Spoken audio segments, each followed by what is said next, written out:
And welcome to the Barry Foster Show, now on YouTube, originating from the Ridge Florist Studios in the City of Charm, beautiful downtown Avon Park. Now, if you have any thoughts, ideas, or suggestions for the program, topics you'd like us to broach, people you'd like us to interview, just put them in the comments there below. Check out our YouTube page at The Barry Foster Show each and every weekday as we put up new programming on a regular basis. And please subscribe to our YouTube page and join our pages at The Barry Foster Show on Facebook and Instagram. It would be very helpful. And we have the program now. Advertising opportunities are available, and so I'd like to mention my good friends over at Strangely Warmed Coffee. Steve and Jerry Slaybaugh do a great job over there. We drink the Peruvian blend. You can find them at strangelywarmed.com. Please, and it's great, great coffee. In the studios this morning, John Larsen. Good morning, John. Good morning. And a couple of things going on tonight. At the Sebring City Council meeting, they will be discussing an issue that I have been watching on. Tomorrow. I've been watching on at the City Council meetings for probably 30 years now, which is the latest incarnation of Harder Hall. Robert Blackman, the elder, will be there to talk because I think it's come down to this, that when they first decided to refurbish the hotel, they were going to refurbish it as a golfing resort. And they were talking to a previous council who indicated there would be no problem in the Blackmans taking over the city course and refurbishing it, making it into a championship-style course, and offering that as part of the package. Now it's not quite so sure. Yeah, from what I understand and what I've heard, and of course this is just what I've heard, and that was that the Blackmans had given, and it was in the paper, this I saw, and I know this is for sure, about a week ago, an article that said that they had proposed giving the restaurant, the Caddyshack restaurant, a year, all right? An extra lease, yeah. On the lease, so that they'd have time to find a place if they wanted to move and relocate. And so on, because I guess Blackmans have other plans for either not having a restaurant there or maybe building one of their own. An but upscale also, restaurant, yes. Because that golf course is notorious for flooding and heavy rains, and of course then golfers can't golf.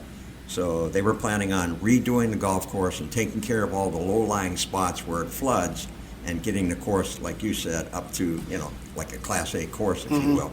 And so on. But that was all part of putting that whole package together. And from what I thought I remember seeing, that the city was going to, I think, get like $1 a year from the Blackmans for the use of the golf course. They want to rent it for $1 a year. That's correct. Right, and so on. And now what I understand is that for whatever reason, the city council possibly has come around now and said essentially that, they don't think the Blackmans should get the golf course or whatever, and I guess that may be a breaking point for the Blackmans.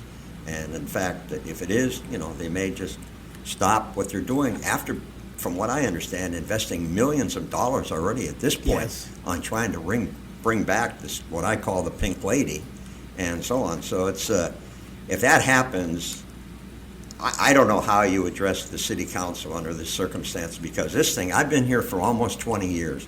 And I've kind of watched the back and forth of that whole complex down there. They had one person came in and did start some renovation work, but then evidently fell out of money and stopped. They've had 2 or 3 other bidders that put an initial bid in, then never came through. So the city's been bouncing this thing back and forth for over 25 years. Over 25 years. Easily. Closing in on 30. And now they have someone who's seriously putting money into this thing and redoing it and bringing it back to some form of operation, which, in fact, the city then would gain tax money. So it's just unbelievable what's happening. Harder Hall officially closed shortly after I arrived in Highlands County in 1986. And I watched as the first guy, his name was Avi Limor, who was going to restore it. It was still in pretty good shape, and he was going to help to restore the place, but he was tragically killed in a plane crash. And his developer was a guy by the name of Gary Puckett, a Canadian guy, great guy, who had, and not the singer from the Union Gap, but he worked tirelessly to get this thing refurbished. Avi Limor's wife failed, and then there was a string of people afterwards who would come in and do things and leave, come in and do things and leave. Some of the things were beneficial, some were not so beneficial. They knocked down they knocked down the servants' quarters over there. They've been through the ringer in trying to restore Harder Hall till the city bought it and finally sold it at loss to some developers. And it's been going to be everything from a 5-star resort with a helipad to an adult congregate living facility. It's been all things in between. Different people have come in with different ideas. It looks like in the past couple of decades, Robert Blackman and his group have been the best opportunity to see this thing restored to somewhat of its social grandeur. Now, in the same token, I have watched the city councils struggle with this golf course. And periodically, they'd come up and they'd want to get rid of it. They'd want to do something because they were losing so much money. But the people who ran the course would come in and say, oh, no, wait. We promise this time it'll be different. It's like Lucy and Charlie Brown and the football. Mm-hmm. This time it's going to be different, and it never has been different. I remember when they found out that there was a pie-shaped piece of property on the golf course actually did not belong to the city. It belonged to a private property owner. So that and George Hensley was the mayor at the time, and he was a golfer, and he said that when you're putting on some green for whatever it was, you were actually putting across private property to get to the hole. And the city spent no small amount of money buying this piece of land so they could own the entire golf course. It used to that when the LPGA would have a tournament at the city golf course. They had a huge youth tournament there, but the course always lost money. One year they came in and they said, well, it's because we don't have good carts. So if you will just buy us a whole bunch of golf carts and build us a brand new cart barn, we'll get membership and everything will be different. Well, the city bought them all that stuff, and they didn't get what they wanted. So it's been year after year after year, and I know a guy who runs another golf course, and he says, it's hard for any golf course to make money. It's hard for any. In Highlands County, there's so many of them. Now, used to, they would blame it on the Harder Hall course, which was right across the street. Mm-hmm. Well, in recent days, they have sold off the Harder Hall course. It's now going to be houses, okay? So there's no course there for them to compete with.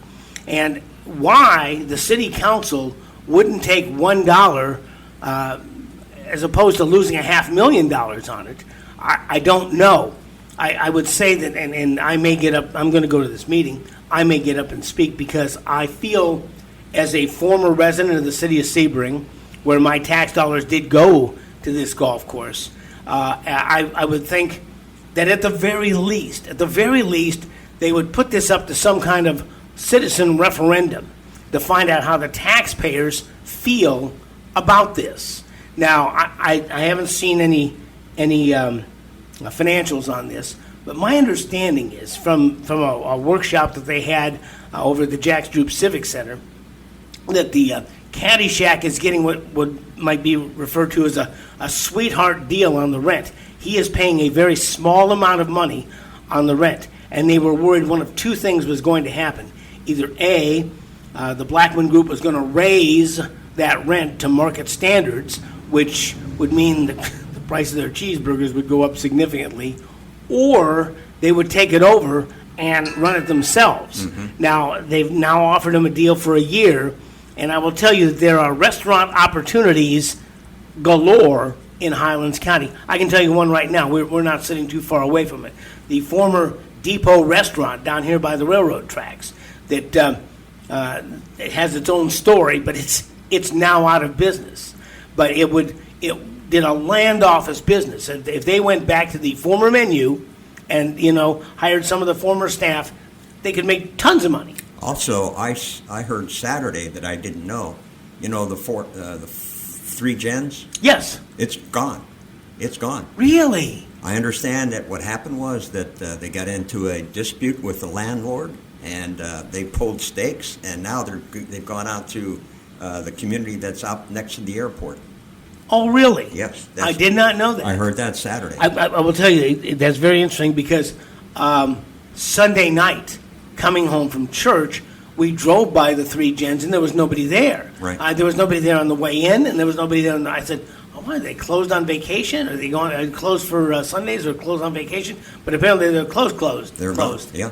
There are opportunities, and I know moving to a new location, doing all that, it ain't easy, okay? No. And the Three Gens, as an example, or the Depot, for an example, would be a much smaller footprint than they have now. Right. They wouldn't have the built-in golfers like they have now. You know, I get it.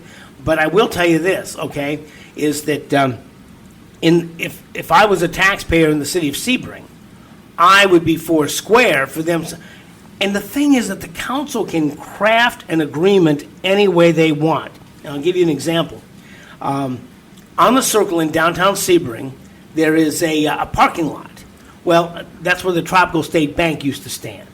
And a developer came in and said, "Look, I want to put in a nice hotel with a swimming pool on the roof, and it's going to be a great place. It'll have people downtown. They can walk around to the shops and everything like that. It's wonderful. If you will give us these zoning exclusions." And John Griffin was on the council at the time, and they walked through it, and they said, "Look, okay, we will approve this plan. If you change it more than 10%, you have to bring it back to the council and have them approve it, okay? But we're not going to just say, okay, here you can have this kind of zoning and put this thing up, and then all of a sudden it's going to be low-income housing. We are going to approve only this plan. The council can craft any kind of agreement with the Blackmans that they want, all right? It's not like a yes or no. It's not like a binary thing where it's like a light switch. It's either on or off. They could work with them. But I saw at this workshop that we went to, and it's been more than a year ago, I have seen no interest by any of the council members to work with Mr. Blackman, and why that is just beyond me. Well, it's supposed to be finalized tomorrow with a vote tomorrow night. That'll be Tuesday night. Tuesday night. And this is going to air on Tuesday. Yes, at the city hall, and so on. So that we'll see what happens. I think there's going to be a few people there that are certainly interested because they'd like to see what I call the Pink Lady brought back to life again and become a vibrant business. And I, if they're going to have restaurants and all that, I'd love to go. And so on. So it's we'll see what happens tomorrow night. But I really, really hope that common sense will prevail. Well, this is supposed to be a high-end golf course. We already have a giant high-end golf course going in down in Venus, which is not going to be for people like us. Duffers. Okay? You're going to have a few shekels to play down there. And it's astonishing to me why visitsebring.com isn't there trying to help the Blackmans. I mean, I live north of Avon Park. And anytime, when I drove here this morning, I drove by a Welcome to Highlands County sign. The major thing, the first thing is you fly by at 60 miles an hour, all you really can perceive, if you can read their font that they have, which I think is questionable. Anyway, it says, visit Sebring. And this is also Avon Park and Lake Placid. But, visit Sebring. So if they really want people to come to Sebring and they want to bring high-end people, I do not understand in my heart of hearts why visitsebring.com isn't there lobbying the city council saying, gosh, if we had this kind of a high-end golf, we could bring people in. We could bring high-end people in, people who might be investors, people who might eat at our restaurants and buy gas at our gas stations and visit our different, the wonderful different attractions that we have here in Highlands County. I mean, Lord knows they help the Raceway enough, right. And the Raceway, I love Wayne Estes. They really don't need Visit Sebring. They have a wonderful operation of their own. That being said, I don't understand why Visit Sebring is not down helping them, and why the council won't even say, hey, look, we'll give you 5 years. we'll give you 3 years. Okay, we'll give you a finite amount of time to do this. But I can see Blackman saying, well, I don't want to fix this all up and have you take it back. Okay, I want to be able to have this and develop this. Now, Harder Hall used to have its own course, but Lowell Fricker and this investment company out of Colorado someplace came and they cut everything up and they sold it off piecemeal. They were like corporate raiders that came in and sold everything piecemeal out. And my late wife was the operator of the 19th hole at the Harder Hall golf course, and let's say they didn't lose money. I'm not sure. Not sure. We didn't drive a Lamborghini for all the money we made, but still, it was a good little operation. This, I think, could be a good little operation, and why? And I think you wonder if there's. What do we always say when there's things we don't understand? Follow the money, right? Yep. Follow the money. Absolutely. So my question is there money someplace that we need to follow to find out why they are so dead set against someone who came in really with the idea that they could refurbish an historic property, which is what they do, to refurbish an historic property. And yeah, if they make some money, God love them. They'll pay taxes on that. Right. All right? And they'll pay taxes to the city. Yes. So, and instead of the city owning it and having to shovel money into it, they'll be getting money out of it. And why the council says no, I'm going to be very interested to go to this meeting and see the dynamics there. Absolutely. And, and I hope really that, for those that are in favor of what Blackmans are doing out there and bringing that back to life, I hope there's a number of folks that show up to show their support for what the Blackmans are trying to do. Mm-hmm. I mean, we had Mr. Blackman speak the Tea Party probably a year and a half ago or so. And, I thought he gave a very nice presentation about what their plans were, how far they were along, when they expected to be done, what they were planning on doing with it, and so on and so forth. So it certainly, compared to it just sitting there and literally falling down, which is what it was in the process of doing, you have people in there now that are refurbishing things, and they're going to keep it pretty much the way it was. They're not making any dramatic changes. No. And so on. So I really hope common sense prevails, if there is such a thing. Well, I'll tell you that I saw him, of course, at the Tea Party meeting. I saw him at this workshop, and I went up and talked to him and talked to his dad, and I asked him if he would be on this podcast to talk about what they had done in Harder Hall and what their plans were for Harder Hall. I said we had Mr. Ray Hall on, okay, to talk about that. Kenilworth. Same thing with the Kenilworth Lodge, right? And he was a little. He didn't say, I don't really like to be on the radio. As well, it's not the radio. And I said, I promise everything, and everything went well. And he was not unhappy. Let's put it. I don't know how joyous he was, but I talked to Mr. Blackman, and I hope I'm not repeating something I shouldn't. But he finally, after me beating him severely about the head and shoulders, saying, please be on. He said, look. He says, it seems like every time I'm out in public and do something out in public, somebody takes something that I've said and tries to twist it. Somebody attacks me. Things go badly. He says, don't take this personally, but I'm just not wanting to do anything public at this time. Mm-hmm. And I respected that. Okay, right. I said, okay, look, if you ever change your mind, I'd love to have you on. I said, this is a program where you can give your side of the story. At this time, and I believe this is episode 100, and I had hoped that by episode 100 we'd be able to go live, and it hasn't worked out that way. But at any rate, I said, if you ever change your mind, we'd love to have you on. We don't take calls. I'll be glad to let you just tell your side of the story. Now, if you have a Facebook account and you want to see what's happened, there's a Facebook page called Historic Harder Hall. And on that Facebook page, every time they do something, they show what they did and how they did it. Mm-hmm. Everything from putting on new tiles to taking out the motor for the elevator and getting the elevator working back up again. Now they've got new tiles coming for the walkways up to the hotel. I mean, they have been doing everything first class as far as I can see. I'm not a construction guy. I didn't stay at a Holiday Inn Express last night, okay? But from what I see, it looks like they are trying to do everything right. In fact, they had to replace windows because they said the people before us tried to do things too economically. And what they put in wasn't going to last. They looked okay, but they weren't really going to last. And so he went in and took all those windows out and put all new windows in. Now, are they going to try to... You've been in business, okay? You've seen people trying to make somebody quit, okay? Because they don't want to fire them, because then you're on the hook for a whole bunch of stuff.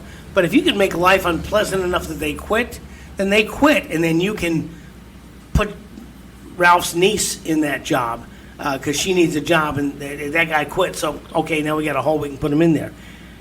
It looks to me as though they're trying to get Blackman to quit, and would it surprise me if there's another developer waiting in the wings to build on the shoulders of giants? That would not surprise me a bit. Yeah, that very well could be a possibility because I think a lot of the initial hard, expensive work has pretty well been complete. I think they've got a totally new roof on it, I believe. I know I've seen them up there on the roof working over the past, gosh sakes, maybe close to a year. But I believe they pretty much have a new roof on the thing, which is one of the major developments because part of the roof, it totally, if it didn't collapse, it leaked a lot. Oh, yes. And the damage done inside was probably tremendous. So I think a lot of the initial hard work, expensive work, has been or is close to being completed. So, yeah, you're right. Somebody could come in now and pick up the pieces and not have to invest them big dollars in such things like a new roof or new windows. Well, I will tell you that several years ago, my dear friend, the former administrative assistant for the city of Sebring, Bob Hoffman, took Sandra and I for a tour of Harder Hall on the last day that the city owned it. And so we went up there, and I had been through Harder Hall before, and they were where kids had broken in, going up there smoking dope. They pulled some mattresses up onto one of the balconies so they could canoodle. I mean, there was all kinds of stuff that they constantly had to watch and look out for. And the Blackmans really did a wonderful job at sealing it up, making it inaccessible so that they could do work that would stay. Because Harder Hall was famous for people breaking in, stealing the workmen's tools, stealing building supplies. I mean, the police had to do a whole bunch of just driving by all the time, looking for any kind of sketchy kind of activity up there. The city of Sebring, over the course of a couple of decades, has spent no small amount of money on that facility. And so why, and we're into at least the second generation of, Mark Stewart, who was a Sebring city councilman, his son is now a city council member. Okay, yeah, you've got people who are into the second generation and should know what has gone on and should be so thankful that this is happening. I don't, there's something here that doesn't add up. Now, when it comes to the end, they'll say, "Well, did you know this?" No, I did not know this. Did Mr. Blackman step on somebody's mother's toe? This is a county which is very tight knit, and there are some large bunion encrusted toes that if you say the wrong thing, I've told this story before. I'll tell it really quickly. Here in Avon Park, there was a woman who was in charge of the Main Street program, and she and a longtime resident were driving down the mile-long mall here, and there was a tree that had pretty much was planted in the wrong place, and it was pretty old, and it was starting to look kind of scraggly. And the woman who was in charge of the Main Street program said, "Well, that tree's got to go." And she says suddenly it got very quiet in there, and it got very cold. And finally, this longtime resident said, "My grandmother planted that tree." She says, oh, great, now they're related to the foliage, okay? So, I mean, could they have stepped on somebody's toes? Well, probably easily. Yeah. Is somebody at this Caddyshack, are they well-connected? Possibly. I don't know. But there's some reason that the city council is not looking at this economically. There's some other thing that's sticking in their craw there. You know, I go back to an old saying, but how true it is. You never look a gift horse in the mouth. And to me, the Blackmans were a gift horse. Mm-hmm. They came to the rescue of the city of Sebring when it comes to that structure. They come in and said, look, we'll put down the money and the resources needed to bring this back to life. And a city, I'm sure, at that point sat there and said, hallelujah, hallelujah. And now here we are 2, maybe 3 years later, all of a sudden the roles are totally different. It's a different council. I know it's a different council, but I mean, I just can't, for the life of me, and you're right, all right, maybe they'll come forward with, well, did you know this? Did you know? No, we didn't know that, all right? We only know what we've heard, read, and seen, and so on. So it's just obvious, though, that for somebody who literally was begging for 20-some years, 30 years almost, for someone to come in and rescue that facility, and they finally found someone who did, in fact, do that, and now here we are a couple years later, and like, we really don't want you here? Yeah. That doesn't make sense. You know, now the golf course and Max Long Complex were somewhere back in the mists of time donated to the city with the proviso that they would always be used for recreation, okay?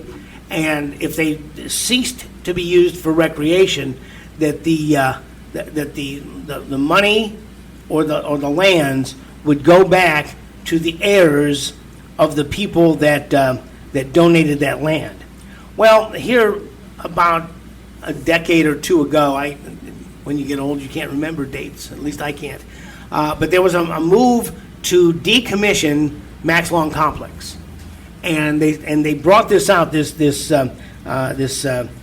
deed restriction that was in it, and they said, even if we wanted to take Max Long Complex down, we couldn't find all the heirs of the people who have donated, who donated this property. It would be literally almost impossible, because for some people that was the end of the line for their lineage. I mean, they had no kids, and it all disappeared.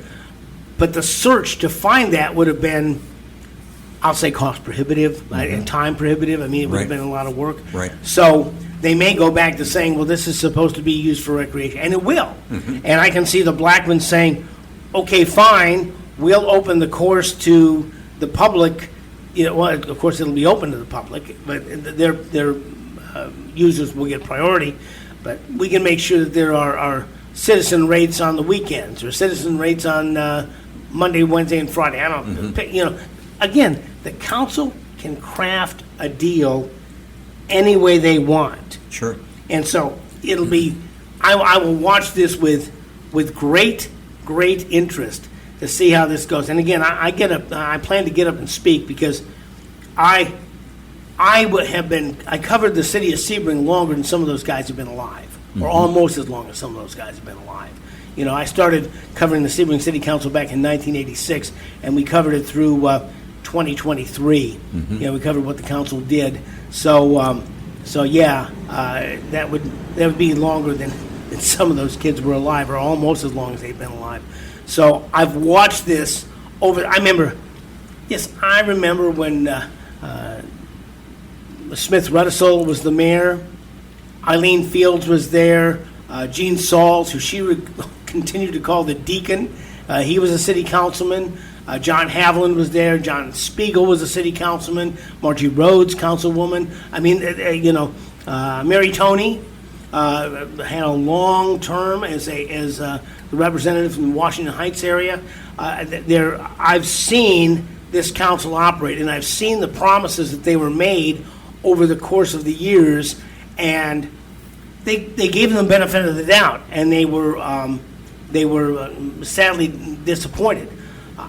I think, and I don't know whether any of these guys have taken a recent tour to see the successes that the Blackmans have had.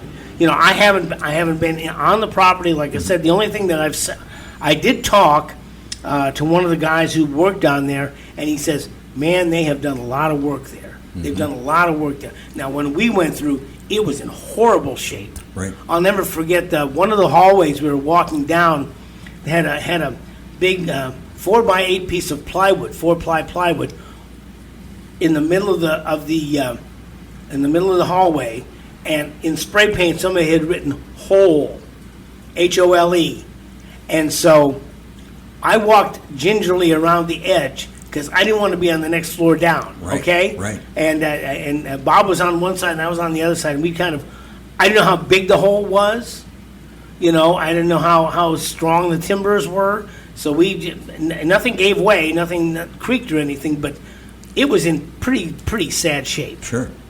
Well, when you have holes in the roof of a structure that big, and the elements and the rains and the vermin and everybody else gets inside, plus humans that broke into the place, yeah, there's no doubt. I'm telling you what, after all these years, I'm surprised it's still there, because surely somebody could have come in and, for whatever reason or accidentally, caused the fire to just consume it. I think it would, well, from what I saw, the way it's built, that kind of a fire would be very difficult. Although I will tell you, I was talking with in the very early days of the refurbishing of Harder Hall, and he told me that I could look forward to the biggest controlled burn in the state of Florida, because his plan, his hope, I think, was to burn the place down and use it to practice firefighting techniques in multi-story buildings. And I was very disappointed to hear that from this gentleman, but that was a prevailing thought, you know, and it's just, to me, there's something that we don't know. Right. What it is, you know, I don't know, but there's something that we don't know. Well, we will see what happens. If, in fact, it does go to a final vote tomorrow night, it may be, and I've seen this happen before, that if they get a look at, and if there's a crowd show up, like I think there might be, and they get a look at it and get a sentiment of where the sentiment is of the folks that are there, all of a sudden you may see, well, we think we're going to postpone this until a month from now. Okay? Until we don't have such a big crowd? Right, yeah, right, and so on. So I've seen that happen. And I'll tell you this, okay? We're going to talk about this again tomorrow, because this is another example of a drumbeat of a story, whether it's right or wrong, of people whose livelihoods now they believe depend upon whether the city council makes this deal or not. And so they're going around whooping up all their friends and relatives. People, now, I don't take the paper, you take the paper. I don't know how many letters to the editor there's been. I don't know how many articles there have been about this, but I think that there's been a steady drumbeat on this, and I don't understand how anybody could possibly maintain the status quo. I mean, to me, if you're not going to look for this development here, you're probably going to have to look at taking the whole place down. Yeah, I mean, to me, after all of this, because if the argument at this point is over the golf course, unless, like you said, there's somebody sitting in the wings, but if that's not the case, and it's just a thing between the golf course and the restaurant and the Harder Hall, then all of a sudden you have to say to yourself, this just makes you, so you're going to keep the golf course as it is without any refurbishing. You're going to keep the restaurant there, but Harder Hall is going to stop. That just doesn't make financial sense for anybody. Anybody. No. So we will see. We'll see what happens. And it's so sad that the guy who has come in with what appears to be good intentions is so nervous about doing anything in public, he won't come and speak because he does not want the kind of pushback he's going to get to talk about the wonderful successes and the great plans that they have for Harder Hall. And I think that this is another shining example of what happened to Charlie Kirk. We're going to talk about this tomorrow. But that, you know, people have continued to push a negative narrative, okay, on someone who's been trying to do some good. And again, we're going to be at the Tuesday night council meeting. I think the meeting starts at 5:30. Is that right? 5:30. Yes. 5:30, and so I would suggest be there early. About 5 at least. They try to make sure you get a parking spot and Yeah. so on. So yeah, and I don't know whether we have time to jump into the county budget. Okay. Again, this. I talked with Mr. Elwell about this, and he was going to push. He was going to push for a. He was going to push to try to get the $250,000 reduction in the budget. But it looks like instead of a reduction, they're going to raise our property taxes. And here's just the short synopsis of it. The initial property tax levy was $62,312,340. Less tax reductions due to value assessment was $1,380,000. The actual tax levy was $60,931,541. But this year's proposed tax is $65,434,527. So it looks like the actual tax levy of $60.9 million versus the proposed tax levy of $65.4 is about $4.5 million difference. Yeah. Okay, so that's for the county, and you can thank Scott. That meeting is also scheduled for tomorrow. Okay, and that says that the final decision on a proposed tax increase will be.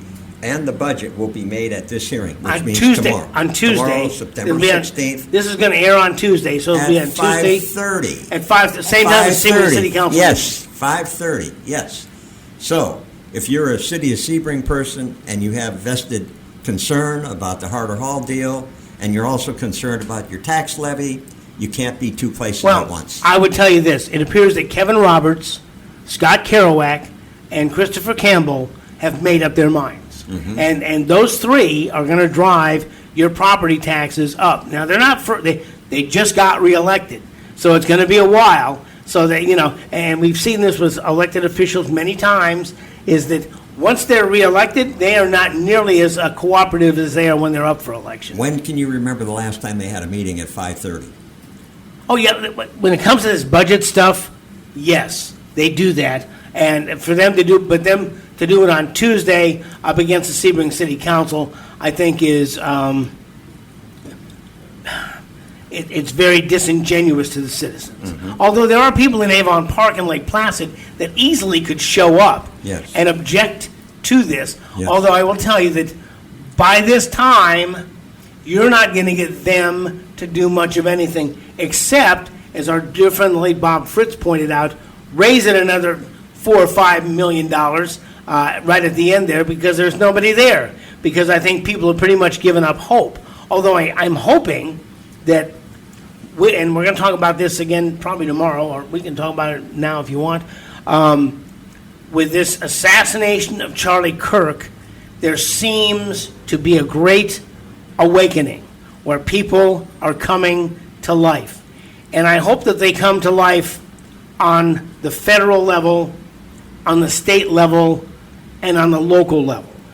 Well, I'll tell you, there were demonstrations, I'll call it demonstrations, but there were pro-Charlie Kirk demonstrations around the world. Yes. Not just here in this country, around the world. And there's a massive celebration. I can't remember when it's scheduled for, whether it's for tonight or tomorrow, but it's going to be held, I believe, at some a football field. I mean, a major football field. Where his funeral is going to be the 21st. 21st. At a football stadium, and I'll get that tomorrow. I forget which one. I know he lives in Arizona. Yeah. So it may be in Arizona. A number of these sports teams and sports stadiums already have had a moment of silence in remembrance of Charlie Kirk, which I find absolutely astonishing, okay? But it just shows that the way that they bend to whatever the way the wind is blowing. Instead of Black Lives Matter, now it's Charlie Kirk. It's I think whatever the flavor of the day is, that's where they're going to be. Well, I'll tell you, I watched. He was from Chicago originally. He was born and raised outside of Chicago, so he was an avid Chicago Cubs fan. Well, they had what they called a moment of silence for him yesterday. But I want to tell you, the announcer's comments leading up to that were so bland, all right? It wasn't anything at all that described what I thought the true Charlie Kirk was in remembrance of him.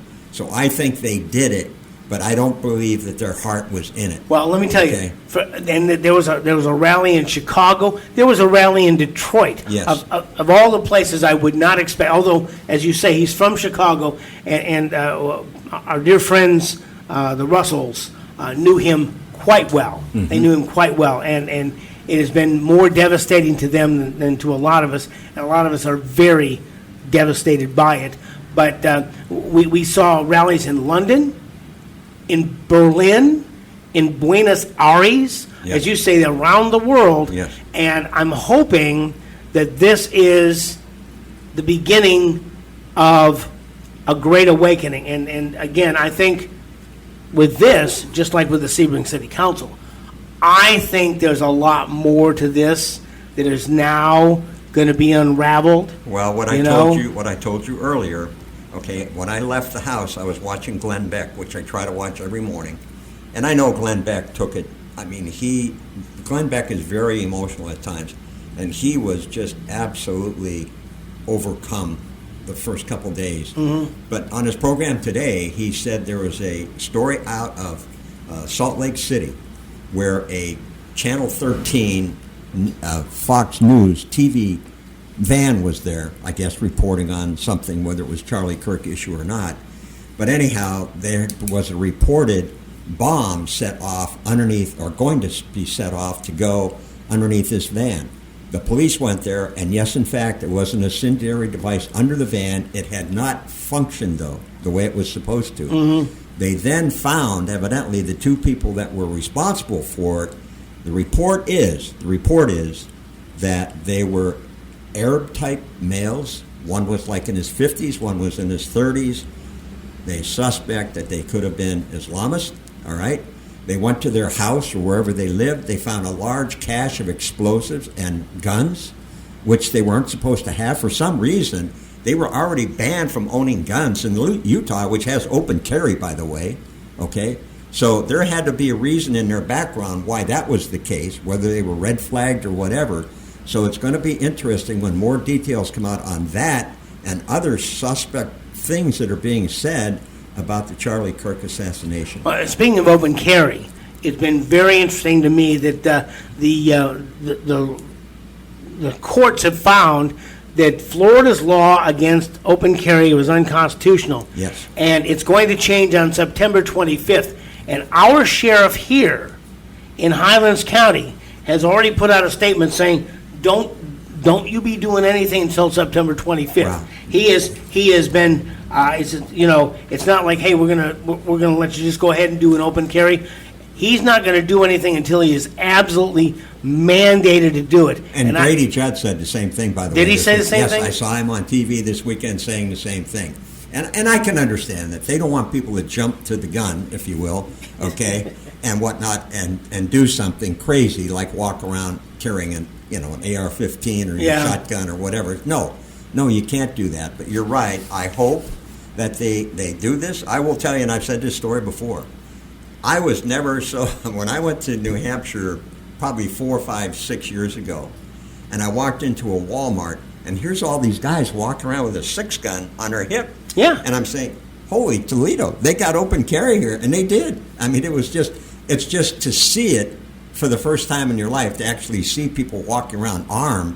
You're just saying, wow, this is something, okay? I imagine they feel protected here. Yeah, and I think that they probably wouldn't get robbed. No, I doubt it. just thinking out loud here. But, it's going to be very interesting.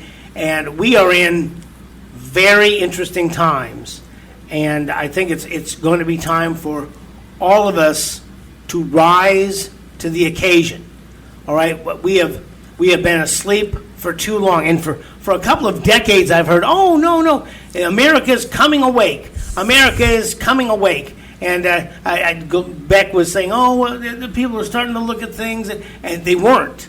And it was not until 2016, when Donald Trump got elected, that things began to change. I'm going to bring this up again, but when Trump first ran for election, my dear friend, the late Steve Roberts, who was probably one of the greatest political strategists that I have ever known, said, when you run for office, now this is a couple of decades ago, when you run for office, you have to gauge your campaign as it comes up to be at its highest recognition on Election Day.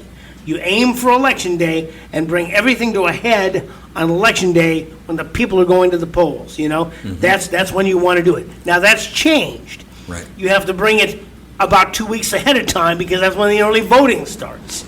Okay, so you have to sustain it. And Trump went to this fever pitch within a 3 weeks, and I thought, well, he's never going to be able to sustain this. And I've seen candidates who, as Steve would say, they peaked too early, and they were kind of on a downward slide when election time arose, and they didn't win.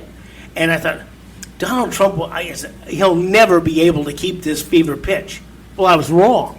I was totally wrong. Not only did he keep it, he's kept it through the last 10 years of people more and more and more coming on board. And I think that this event, this willful assassination of Charlie Kirk, is bringing more people in. Like, I know people who kind of knew who Charlie Kirk was. He went to the college campus and talked to the kids, and he promoted conservatism, but they really didn't know too much about him. Now, with his the wanton assassination of Charlie Kirk, he's all over everywhere. The other thing that Glenn Beck said this morning, he said that the Turning Point has already announced they're going to continue with college campus programs. Oh, yes. However, more than likely, it'll be inside from now on. Yeah. I think that when Erica went on the air and gave her speech, which I saw, and it's really hard not to get overly emotional watching this, okay? I mean, she is every bit as well-spoken as her husband, all right? She's every bit as well-spoken as Charlie Kirk. And when she made her speech, they had 9,000 chapters on different college campuses across the United States and around 1,100 in high schools. They got 18,000 new requests for chapters in different parts of America. And so they almost went 2 for 1. And they are just, I have put in several requests, said, could I get someone from Turning Point to come and be on the program with us and talk to us about this? Mm-hmm. And I told Sandra, I said, I'm probably request number 25,322. Okay. Oh yeah. I'm kind of down the food chain here. I didn't leap on it at the beginning, and we're not that big of a potato anyway. But at any rate, I would like to see a Turning Point group started here in Highlands County, and if there are people between the ages of 14 and 24, which would be somewhere around a freshman in high school to a graduate of college.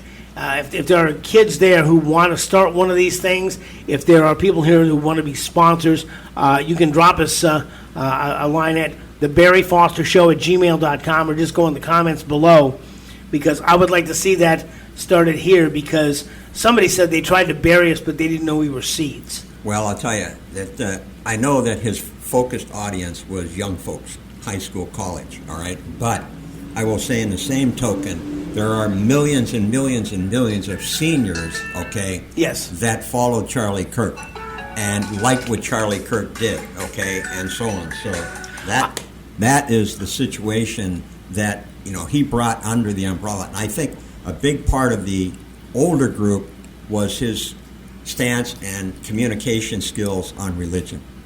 Yes. I think that really attracted, yes, you could talk to young people about, okay, why this, why that, because they argued things that they learned or thought they learned in class, and he would debate them on them subjects. But I think his stance and his outspokenness on religion and whatnot really attracted people from across a lot of spectrums, including seniors. Absolutely. Absolutely. And Charlie Kirk was a rare combination of evangelist, apologist, which is somebody, and he wasn't making an apology. He was explaining the faith, and that is the apology word I'm using here, and a patriot who explained the Constitution. And he did not back down from his stance, and he was so knowledgeable. Oh my God! He said he read 100 books a year. Now, and it's one thing to read them; it's another thing to retain them. And he had an astonishing. I'll tell you, I go to the Independent Baptist Church of Sebring, and our pastor is Joshua Goodwin, who has an astonishing ability to recall Scripture, to tell you where it is in the Bible, and to break it down into the translation out of the Aramaic or out of the Greek, and tell you what the words mean. I mean, he is astonishing. Charlie Kirk had the same kind of ability, and he also had a tolerance that I could only dream of. People would come up and they would say the most ugly things to him, and he would, for the most part, he'd get serious. But I only saw him get mad a couple of times. One was when this guy cut in line in front of everybody, and he took the question, but he pointed out that the guy, he said, "You're a leftist." He says, "I never said I was a leftist." He says, "Well, your demeanor showed you're carrying a bullhorn, so you'll be heard above everybody else." He says, right. "I understand where you're at." And he would. It reminded me of the way that Jesus called out the Pharisees and the Sadducees. He would call out these people, and we're going to talk a little bit again more about this tomorrow because there's a lot that we have to unpack. But he was always very kind. He was always very tolerant. In fact, they show one clip of him getting ready to go out to his little tent that he was in, and he was talking to some of the people behind him saying, "Look, don't shout him down. Let him talk." Okay? And I used to say very much the same thing. I would tell political guests especially, say, "I can't help you anymore or hurt you any worse than just let you talk," and just let them say, and I would get some angry calls, "Why did you let him talk?" I said, "Well, did he say anything to change your mind?" He said, "No." I said, "Did he make you even more adamant of what you were?" "Yes." I said, "That's why I let him talk." Right. Okay? Yep. And he would let them talk, and he would let them paint themselves into a corner, if you will. And he was great at what he did. I don't know that there's 10 people that can begin to do what he did, but I know, okay, that, and we'll talk about this again tomorrow, but when our Lord and Savior Jesus Christ was crucified on the cross and was raised from the dead and came back to see his disciples, he gave them the Great Commission, which is to spread this message throughout the world, through I can't quote it now, Judea and the uttermost parts of the world, to spread the message. And those 12 disciples became thousands of people on Pentecost, and tens of thousands, millions, perhaps even billions of people who have been spreading this message. It's one thing we have to do. And I think in that same way, we are now charged with picking up his mantle and standing firm for the faith and standing firm for the country. I would, beyond his wife, and I understand his wife, at least in the speech that she gave the other night, which was absolutely off the chart, commendable, just beyond what almost anybody else could have done in that short time frame after his death. But I mean, she sounded like she was going to pick up the mantle. Yes. But my concern is she going to be able to fill that void and also raise two very, very young children? It's going to be, that is a hurt, because when he was on the road, he knew that she was at home with the children. Right. And so on. So that's a concern they didn't have to have. Now, as the mother, and certainly the nurturer of two young children, she's going to be, a lot of her time and energy is going to be spent raising those two children. So it'll be very interesting to see whether she or they find someone else that she works with to become the spokesperson. Well, Charlie carried her to a lot of his appearances. There's a famous clip. I played part of it last night where he's on some talk show set, and she's sitting there, and all of a sudden the little 3-year-old comes running up and climbs up in his lap. It was on Fox. Yeah, it was on Fox. Yeah, and so they may grow up in the business, if you will. You know, it'd be like a vaudeville couple have a kid and drag him around all the shows. Yeah. You know, so there'll be a sorting process here, but it's going to be very interesting. A couple of things really quick that I want to mention. Number one is on September the 23rd, Tuesday night, September the 23rd, we are going to have an open house at the Highlands Tea Party. And the doors open at 5, meeting starts at 6, the Vietnam Veterans Hall, 33565 Grand Prix Drive, right there by the Sebring Walmart. John and I will be doing one of these shows live there, okay? And we're going to have a bunch of books and pamphlets and such to give away from the former publisher of the Heartland Herald. Just that's what happens when you get old. I know. Goes right away. Just wait, you got another 10 or 15 years. Oh yeah, thank you. I hope so. Our friend Dale Flug has donated stuff that we're going to be giving. If you want to get up to Charlie Kirk's speed, we will have resource materials for you there, and they will come at no additional charge. Although if you want to make a donation to the Tea Party, we won't say no. That's right. Okay, but we're going to do this. It'll be our second live performance, and will be available for other live performances. And I do want to take a moment to thank our friends over at Strangely Warmed Coffee, right down off Commerce Street, 180 steps off the Circle. You can go to strangelywarmed.com and get some great coffee. I would say the Peruvian blend is what we like, but don't buy it because we don't want them to be out. We want Steve and Jerry to have plenty of it. But if you go to strangelywarmed.com, take a look, buy some coffee, and tell them Barry sent you, okay? And there are other sponsorship available just for the asking to go to the Barry Foster Show at gmail.com. You've been listening to the latest edition of the Barry Foster Show, recorded at the Ridge Flora Studios located in the City of Charm, downtown Avon Park. If you have any thoughts, ideas, or suggestions for our program, drop us a line at thebarryfostershow at gmail.com or put some comments right down below. We're going to try to have programs up here each and every weekday. This is episode 100, I believe. So please subscribe to our YouTube page and join our pages at The Barry Foster Show at Facebook and Instagram as we continue to search for truth, justice, and the American way. This is Barry Foster, and we'll see you next time.